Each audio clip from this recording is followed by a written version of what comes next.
রাজধানীর উত্তরায় মাইলস্টোন স্কুলে বিমান বিধ্বস্তের ঘটনায় দগ্ধ 2 শিক্ষার্থীকে ছাড়পত্র দেয়া হয়েছে। অপরদিকে চিকিৎসারত 4 জনের অবস্থা সংকটাপন্ন। এক সংবাদ সম্মেলনে জাতীয় বার্ন ইনস্টিটিউটের পরিচালক অধ্যাপক ডাক্তার মোহাম্মদ নাসির উদ্দিন এ তথ্য জানান।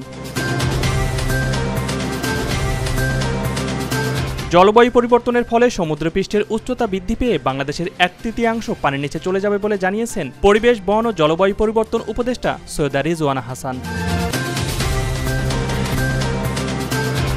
ডেঙ্গুতে আক্রান্ত হয়ে গত একদিনে আরও 3 জনের মৃত্যু হয়েছে। এ নিয়ে মৃতের সংখ্যা বেড়ে 73 জনে দাঁড়িয়েছে। এছাড়া গত 24 ঘন্টায় ডেঙ্গু নিয়ে নতুন করে 331 জন হাসপাতালে ভর্তি হয়েছে। স্বাস্থ্য অধিদপ্তর থেকে এ তথ্য জানানো হয়েছে।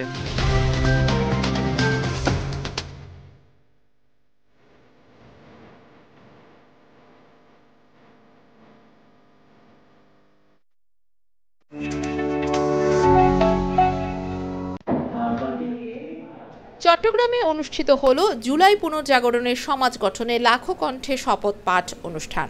চট্টগ্রাম জেলা সমাজ সেবা কার্যালয়ের আয়োজনে মহিলা বিষয়ক অধিদপ্তরের সহযোগিতায় সকালে সারা দেশে সাথে একযোগে জেলা প্রশাসক সম্মেলন কক্ষে লাখো কণ্ঠে শপথ পাঠ অনুষ্ঠান অনুষ্ঠিত হয়।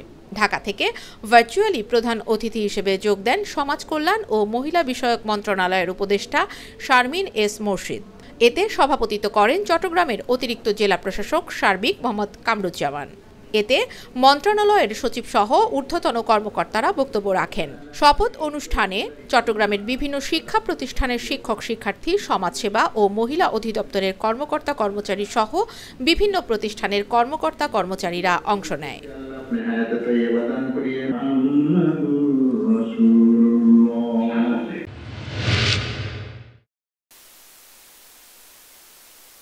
যারা শিপ ব্রেকিং ইয়ার্ড গ্রিন সনদ নিতে পারেনি তাদের এ ব্যবসা গুটিয়ে নিতে হবে বলে মন্তব্য করেছেন নৌ পরিবহন ও শ্রম উপদেষ্টা ব্রিগেডিয়ার জেনারেল অবসরপ্রাপ্ত এম সাখাওয়াত হোসেন।